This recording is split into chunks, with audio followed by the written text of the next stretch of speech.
A warm welcome to all of you. मैं सत्यम और आप सभी को अपने YouTube channel the glimmer of hope पे स्वागत करता हूं। आज संडे का दिन है, बट हम लोगों ने सैटरडे का जो एडिटोरियल है उस पर डिस्कशन नहीं किया था, तो उसी को आज कंटिन्यू रखते हुए, उसी को आज देखते हुए हम कल के ही एडिटोरियल पे डिस्कशन करेंगे। डिस्कशन स्टार्ट करने से पहले आप सभी लोगों से मेरा नम्र निवेदन है कि जो कोई भी इस चैनल को देख रहे हैं, कृपया चैनल को सब्सक्राइब करें, वीडियो को लाइक करें, कमेंट करें उस पर। And now without any further delay I gonna start the discussion. And for the discussion it's very imperative to know about the title of this very editorial. So first of all, let me explain the ins and outs of the title. Now without any further delay, I gonna explain the title, and the title is much more clear. It's crystal clear that through choppy siege on the resignation of Liz Truss and after.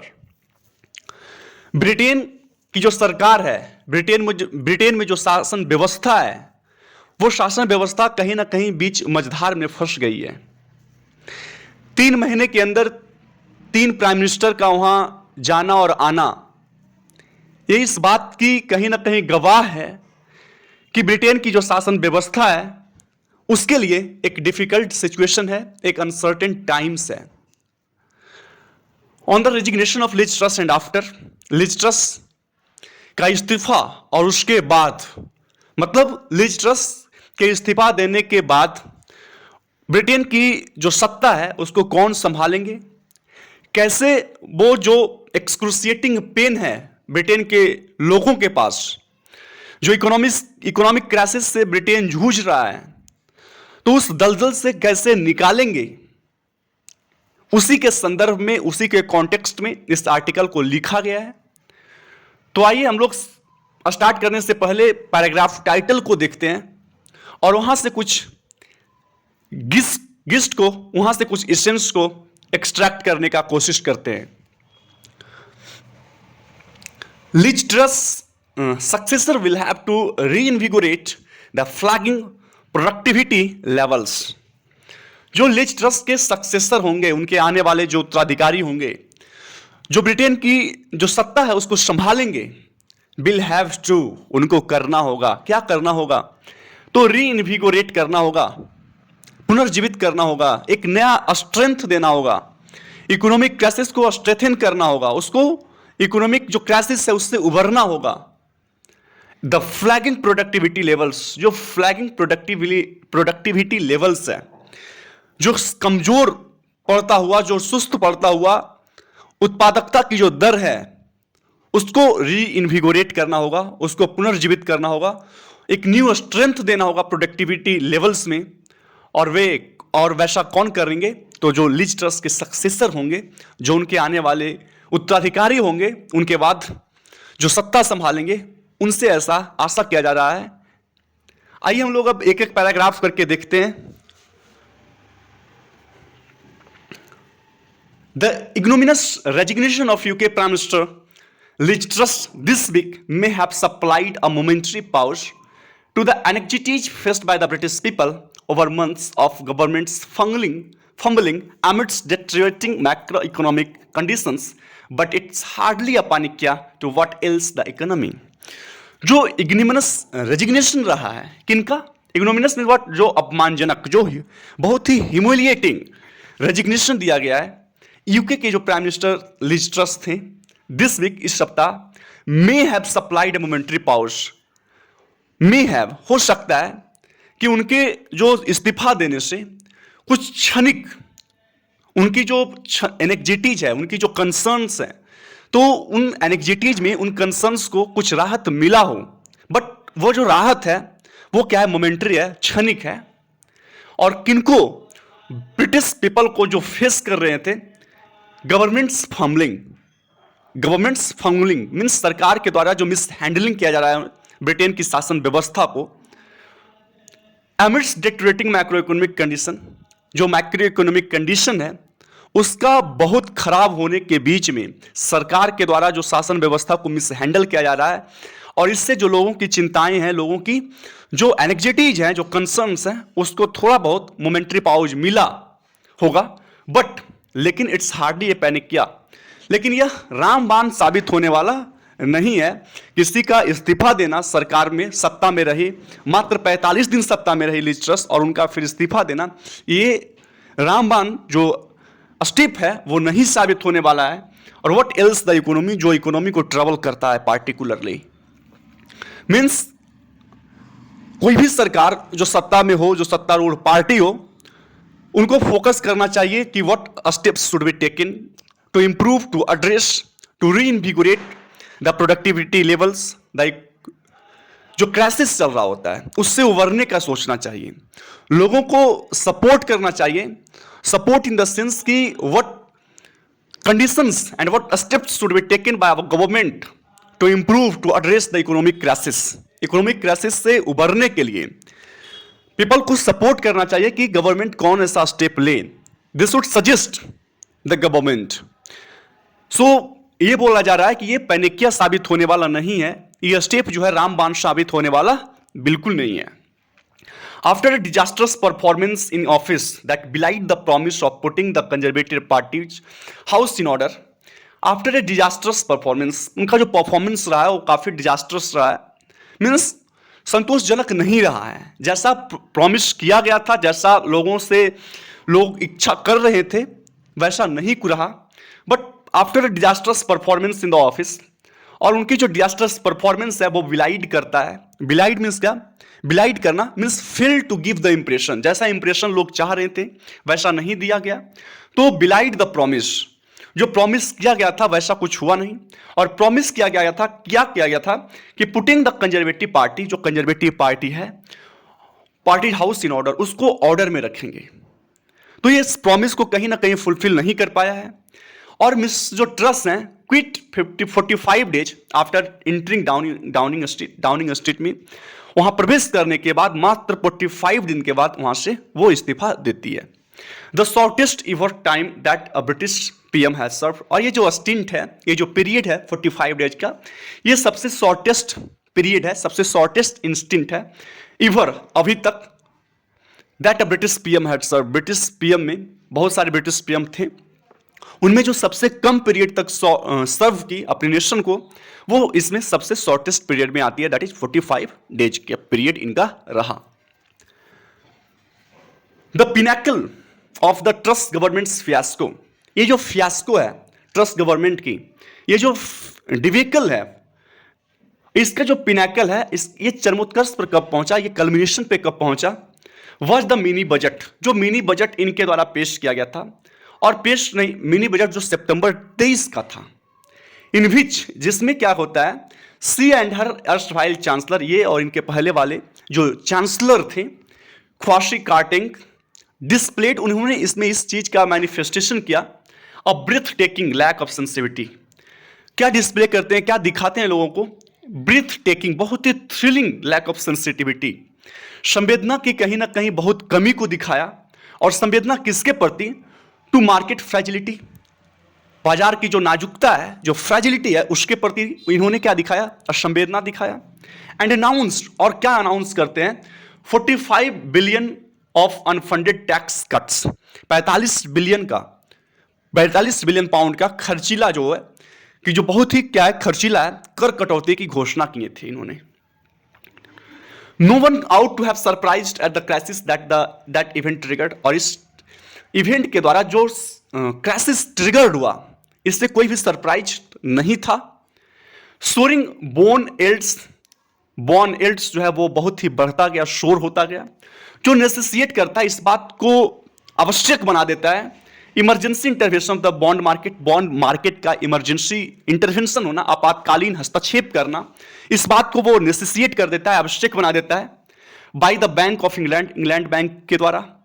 Undoubtedly, निस्संदेह तौर पे, स्कपरिंग the central bank का जो attempt था, वो भी कहीं ना कहीं सिंक होता दिखाई पड़ रहा था, to get handle on rising inflation, और उनका अटेम्प्ट किस लिए था कि जो राइजिंग इन्फ्लेशन है, जो मुद्रास्फीति इतना बढ़ रहा है, उस पर लगाम लगाया जाए, उसको हैंडल किया जाए। बट उनका भी अटेम्प्ट कहीं ना कहीं, उस अटेम्प्ट में भी वो फेलुअर रहे। फिर फायरिंग मिस्टर क्वार्टिंग, उनके जो एक चांसलर थे क्वासी कार्टिंग, उनका रुखसत होना, उनका वहां से दफा होना, विच मिस्ट्रस डिड डिस्पाइट, उन्होंने उनको रुखसत इसलिए किया, इसके बावजूद भी किया, beside backing him in formulating their tone deaf policy proposals, hardly help at the crisis spiral, causing the pound to less lose value against the dollar and mortgage rates to climb, bringing economic hardship to Britain's.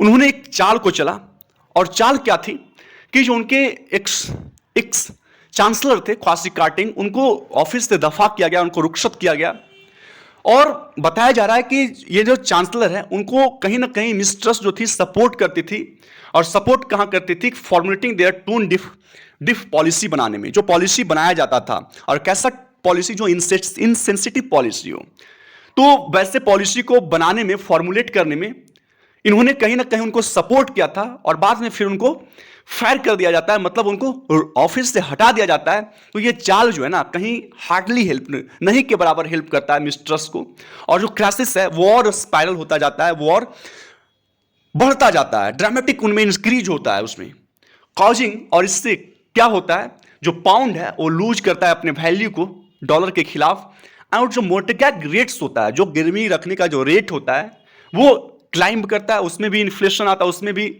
वृद्धि होता है, bringing economic hardships to Britain's, और Britain वासियों के लिए कहीं ना कहीं इकोनॉमिक हार्डशिप्स मतलब जो आर्थिक कठिनाइयां हैं उनके सामने आता है और उनको फेस करना पड़ता है। The UK recently lost its place as the world's 5th largest economy to India, जो एक 5th लार्जेस्ट इकोनॉमी हुआ करता था, अपनी हैसियत को इन्होंने खो दिया इंडिया के हाथों। एट डेंजरस मोमेंट, एक ऐसा डेंजरस मोमेंट, एक ऐसा डेंजरस क्षण अभी चल रहा होता है, खतरनाक घड़ी चल रही होती है in the global political economy, वैश्विक राजनीतिक अर्थव्यवस्था में, win Russia's invasion of Ukraine, जब रशिया का इन्वेजन होता है, आक्रमण होता है यूक्रेन पे, हैज स्टेम्ड द फ्लो, उन्होंने क्या किया, स्टेम्ड कर दिया, रोक के रख दिया, किस चीज को, फ्लो, जो आवागमन होता था नेचुरल गैस का टू यूरोप में, and the UK, natural gas और यूके में जो गैस का आवागमन होता था उसको कहीं ना कहीं रशिया का जो इन्वेजन है यूक्रेन पे वो पूरी तरह से प्रतिबंधित हो गया है अब, लीडिंग टू अलार्मिंग स्पाइक्स, और इससे क्या हुआ, अलार्मिंग स्पाइक्स हुआ, बढ़ोतरी हुआ है in the house hold bills, house hold का जो बिल्स है उसमें बढ़ोतरी हुआ है इन दीज कंट्रीज, इस कंट्रीज में। The conservative party needs, conservative party जो है उनको क्या जरूरत है, टू इंश्योर दैट, इस बात को सुनिश्चित करने की जरूरत है, दैट ए कॉम्पिटेंट पीएम, एक योग्य, एक कैपेबल पीएम एंड कैबिनेट मंत्रिमंडल आर क्विकली इंस्टॉल्ड, उसको जल्द से जल्द इंस्टॉल किया जाए, एंड गेट टू वर्क, और काम को स्टार्ट किया जाए, जारी किया जाए। This is the need in Britain, Britain को जरूरत है कि जल्द से जल्द इस डेंजरस सिचुएशन से निपटने के लिए, इकोनॉमिक क्राइसिस से निपटने के लिए एक कॉम्पिटेंट, एक एबल, एक इंस्टिंक्टिव पीएम का और उनके कैबिनेट का इंस्टॉलेशन हो, और जल्द से जल्द as far as it is possible काम को क्या किया जाए, स्टार्ट किया जाए। The public mood on this point has darkened, public का जो मूड है वो भी कहीं ना कहीं डार्केंड हुआ है। रिसेंट पॉलिंग सजेस्ट दैट, और रिसेंट हाल फिलहाल का पॉलिंग है उस बात का गवाही देता है, सजेस्ट करता है कि the Labour party is poised to shift to power, जो लेबर पार्टी है वो कहीं ना कहीं जो सत्ता है उसके दहलीज पे खड़ी है, मीन्स सत्ता में आने के लिए बहुत ही, वो भी क्या है, प्रबल दावेदारी साबित कर रही है। Should there be a general election, अगर एक जनरल इलेक्शन होती है, even if such an event is not likely until 2005, लेकिन ऐसा इवेंट जो है जनरल इलेक्शन का 2025 तक इसका कोई संभावना नहीं है। The revolving door eight 10 Downing Street might see former Chancellor Rishi Sunak anointed as the 3rd PM within 1 year. ये रिवॉल्विंग डोर है ना, तो इसकी ऐसा चांसेस है कि जो फॉर्मर चांसलर हैं ऋषि सुनक, उनको एनॉइंट किया जाए, है ना, उनको फॉर्मली मेड किया जाए, वहां की सत्ता में लाया जाए, पीएम बनाया जाए 1 साल में तीसरी बार ओमिनियसली। और अगर अनप्लीजेंटली देखा जाए, जो नहीं होना चाहिए, Boris Johnson is set to be the recording again despite the debacle following the partygate scandal. Partygate scandal के बाद जो फियास्को हुआ, जो डिबेकल हुआ, हो सकता है कि बोरिस जॉनसन को भी कहा जाए कि वो क्या करें, set to be in the recording again, उसी सत्ता पे वापस आए, एक बार फिर से पीएम का पद संभाले, बट ओमिनियसली अनप्लीजेंटली। द इमीडिएट टास्क, जो बहुत ही जल्दी में करने वाला जो टास्क है, अति शीघ्र करने वाला जो टास्क है, at hand for whoever is the head of the government, कोई भी सत्ता में आए, कोई भी सत्तारूढ़ पार्टी हो, उनके लिए जो मोस्ट इंपॉर्टेंट थिंग है will be to set right damaged ties. जो डैमेज्ड टाइज है, जो गठबंधन है, वो उसको क्या करे, दुरुस्त करे। और किनके साथ? यूरोप के साथ, ताकि क्या हो सके, जो ट्रेड का लिंक है आर रिस्टोर्ड, उनको फिर से रिस्टोर किया जाए। एंड सप्लाई साइड बॉटलनेक्स, और जो सप्लाई साइड का जो बॉटलनेक है, जो ऑब्स्ट्रक्शंस हैं, जो स्टॉपेज है, कैन बी रिजोल्व, उसको रिजोल्व किया जाए। And to rework reimmigration policies, और जो इमिग्रेशन पॉलिसीज है उसको रिवर्क किया जाए, so as to reinvigorate the flagging productivity levels of the UK, ताकि क्या हो सके, जो फ्लैगिंग प्रोडक्टिविटी है, जो फ्लैगिंग प्रोडक्टिविटी है, जो कमजोर होता हुआ, जो सुस्त पड़ता हुआ प्रोडक्टिविटी लेवल्स है, उत्पादकता की जो दर है, उसको रीइनविगोरेट किया जाए, यूके की इकोनॉमी को अच्छा किया जाए, क्राइसिस से बाहर उबारा जाए। क्या क्या करना होगा? जो डैमेज टाइज है यूरोप के साथ, उसको अच्छा करना होगा, ताकि ट्रेड का जो लिंक है उसको रिस्टोर किया जाए। सप्लाई साइड का जो ऑब्स्ट्रक्शंस हैं उसको रिजॉल्व किया जाए, और जो इमिग्रेशन पॉलिसीज है, जो नीति है, उसको रिवर्क किया जाए, ताकि जो सुस्त पड़ता हुआ उत्पादकता की जो दर है उसको रीइनविगोरेट किया जाए, उसको स्ट्रेथिन किया जाए, उसको पुनर्जीवित किया जाए, और यूके की जो इकोनॉमी है उसको अच्छा किया जाए, उसको दुरुस्त किया जाए। If the Tories turns out not to be the party capable of nimble, intuitive policy making required to dig UK economy out of this morass, perhaps British voters will decide to bring in their political oppositions to get the job done.